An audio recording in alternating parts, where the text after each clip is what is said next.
आपलं काही बोलणं व्हायच्या आतच माझं हे सगळं असं झालं. बाप रे. पण निखिल, तू त्यांना तिथनं हलवलं नाहीस याचा अर्थ यशोधरा मॅडम जिवंत आहे हे दुसरं कोणाला तरी कळलं असणार.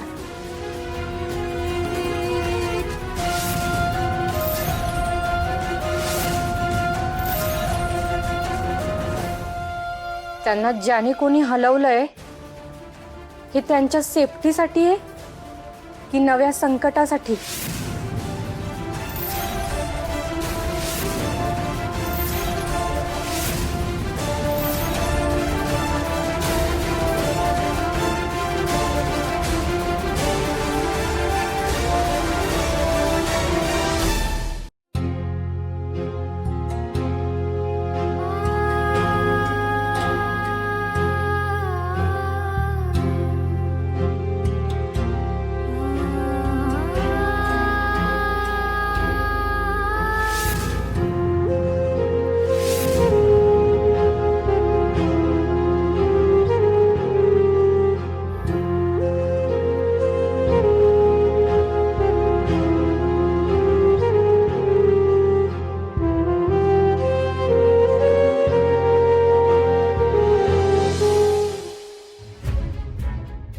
आजी, आजी बरं झालं तुम्ही आलात. मला लई भीती वाटत होती. घरी तुम्ही सगळं सत्य सांगितलं असेल, तुम्हाला त्रास तर नाही ना देणार? बस कर तुझी नाटकं.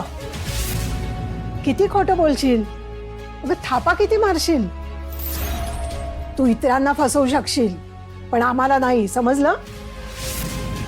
श्रेयस यशोधरेच्या पोटचा पोरगा असताना तो शकुंतलेचा मुलगा आहे हे रचून आम्हाला काहीतरी सांगितलंस का?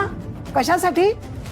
श्रेयसची प्रॉपर्टी हडप करायची होती आणि ते आमच्या लक्षात नाही आलं, शकुंतलेला कळलं म्हणून?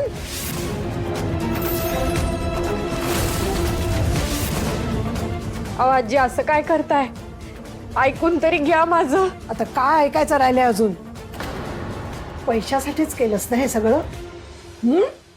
हे घे, माझ्या लेकीने तुला प्रॉमिस केले होते ना 50 लाख रुपये. घे.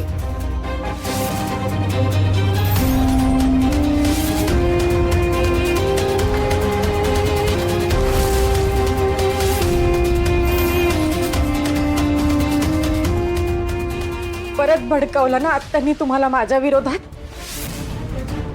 वाटलंच होतं मला. पण आजी, मला तुमचा 1 रुपया बी नकोय.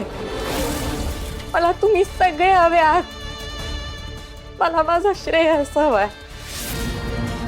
निष्पाप होतो, त्याच्या जीवाशी खेळ व्हायला नको. श्रेयस समोर मला कशाचंच मोल नाहीये.